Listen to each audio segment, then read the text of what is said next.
क्यों? आज एक दफ़ा फिर हम अडियाला जेल आए थे और हमें फिर मिलने नहीं दिया गया। ये मेरे हाथ में 3 जजेस के आर्डर मौजूद हैं जो जिन्होंने कहा था कि मुलाकातें होनी चाहिए। इस 3 जजेस के आर्डर को हर मंगल और जुमेरात को रद्दी की टोकरी में फेंक दिया जाता है। इसके खिलाफ जो ये कोर्ट के आर्डर्स नहीं मानते, हमारे वकला कंटेम्प्ट ऑफ कोर्ट में गए हैं, उसकी सुनवाई नहीं हो रही। जब हम तमाम आईनी और कानूनी रास्ते अपना रहे हैं, हम अदालतों में जा रहे हैं, हम जो हमारे जमहूरी रास्ते हैं वो अपना रहे हैं और हमारी सुनवाई नहीं हो रही और पाकिस्तान तहरीक इंसाफ के साथ इमरान खान साहब की फैमिली के साथ दूसरे दर्जे के शहरी का सलूक किया जा रहा है, तो फिर यही आईन हमें इजाज़त देता है कि हम पुरअमन एहतजाज करें। हम उसी तरफ बढ़ रहे हैं क्योंकि हमें ये महसूस हो रहा है कि जजेस बेबस हैं, वो अपने अहकामात नहीं मनवा पा रहे। अगर जजेस अपने अहकामात नहीं मनवा पा रहे हैं तो अदालतें बंद होनी चाहिए। अगर जमहूरियत है और ये जाली वज़ीर-ए-आज़म इस सीट पर बैठा है और ये भी पूछ कर बताता है तो इस पार्लियामेंट को बंद होना चाहिए, इसकी ज़रूरत नहीं है। अगर तमाम इदारे सिर्फ चिट और फैसले का ऊपर से इंतजार करते हैं कि हमें कोई फैसला ऊपर से आएगा, हमें कोई चिट आएगा, तो ये तमाम इदारे बंद होने चाहिए। अवाम के टैक्स के पैसों से आपको तनख्वाही मिलती हैं। अवाम, गरीब अवाम पाकिस्तान की, वो अपने खून पसीने की कमाई से टैक्स देती है और उस टैक्स से आप पैसे लेते हैं, तो ये अवाम के खून पसीना है, ये अवाम का खून और पसीना है। आप अवाम का खून चूस रहे हैं इस निज़ाम से। पाकिस्तान तो आपसे संभल नहीं पा रहा क्योंकि आप खुद कहते हैं कि निज़ाम कोलैप्स कर चुका है। तो अगर निज़ाम कोलैप्स कर चुका है और आप लोगों ने पाकिस्तान को तबाही की तरफ धकेला है, मजदूर रो रहा है, किसान रो रहा है, इंडस्ट्रियलिस्ट रो रहा है, नौजवान रो रहा है क्योंकि उनको अपना मुस्तकबिल डार्क नजर आ रहा है, उनको सामने कुछ नजर ही नहीं आ रहा। जो चोर लुटेरे डाकू मुल्क पर मुसल्लत किए गए, उनके पास कोई पॉलिसी नहीं है, सिर्फ वो अपना जेब भरते हैं और दिन गुजार रहे हैं। 5 मुसलसल बजट किसी वज़ीर आज़म ने पेश नहीं किए।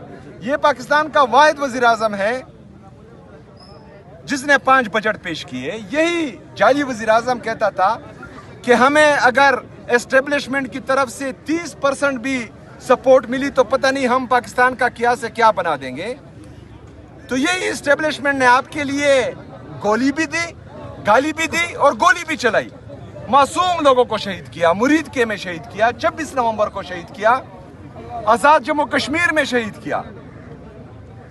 लेकिन 9 अप्रैल 2022 से लेकर आज तक जितने भी पॉलिसीज बनाए गए, जितने भी मिस एडवेंचर्स किए गए, चाहे वो रिजीम चेंज ऑपरेशन हो, चाहे दहशतगर्दों को दोबारा लाना हो, चाहे बाकी जितने भी हमारे पॉलिसीज हों, वो तमाम नाकाम हो चुके हैं। ये निज़ाम नाकाम हो चुका है, इस निज़ाम को लाने वाले नाकाम हो चुके हैं, इस निज़ाम में आए हुए लाए गए तमाम नाकाम हो चुके हैं।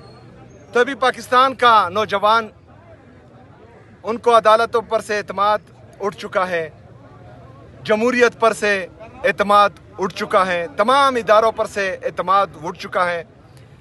पाकिस्तान का नौजवान ये चाहता है कि उनके मैंडेट की हिफाजत हो, उनको इंसाफ मिले, उनको बेहतरीन मुस्तकबिल के लिए बेहतरीन पॉलिसी बनाई जाए और वो सिर्फ इमरान अहमद खान नियाज़ी साहब कर सकते हैं। और इमरान अहमद खान नियाज़ी साहब अडियाला जेल में नाहक कैद है, उनको अगवा करके यहाँ पर बंदी बनाया गया है और वही पाकिस्तान की सिक्योरिटी की ज़मानत है, पाकिस्तान के मुस्तकबिल की ज़मानत है, पाकिस्तान के यकजहती की ज़मानत है, इस फेडरेशन की ज़मानत है इमरान खान साहब।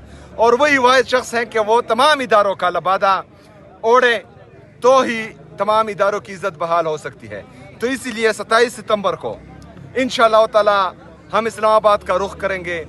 पाकिस्तान का नौजवान जो इस निज़ाम से नफरत करता है, जिसको मुसलसल ये लग रहा है कि पाकिस्तान और उसका मुस्तकबिल तबाही की तरफ जा रहा है, तो वो पाकिस्तान का नौजवान निकलेगा इंशाअल्लाह ताला।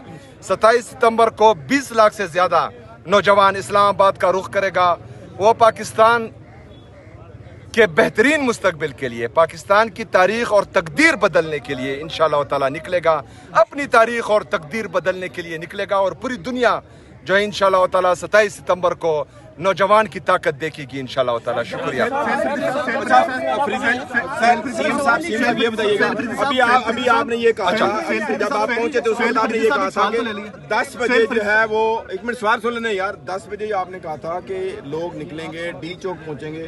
ابھی آپ ڈی چوک میں جا کے احتجاج کر رہے ہیں یا پنجاب کے جو لوگ نکلیں گے یا دوسرے صوبوں سے لوگ نکلیں گے، ان کے بارے میں کیا ہے؟ دیکھیں، میں نے یہ نہیں کہا کہ ڈی چوک کی طرف آئیں گے، میں نے یہ کہا تھا کہ ہر چوک سے ہم ڈی چوک بنائیں گے انشاءاللہ۔ 10 بجے، آج رات 10 بجے پورے پاکستان میں عوام نکلے گی اور عمران خان صاحب سے اظہار یکجہتی کے لیے جو کرپٹ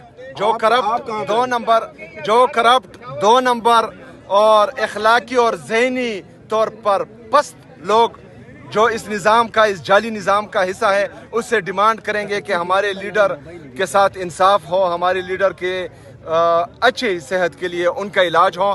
آج یہاں پر ہوگا انشاءاللہ اتوار کے دن 3 بجے 3:30 بجے اسٹریٹ موومنٹ بنو کا رخ کرے گی، اور انشاءاللہ تعالیٰ بنو میں اسٹریٹ موومنٹ ہم کریں گے انشاءاللہ۔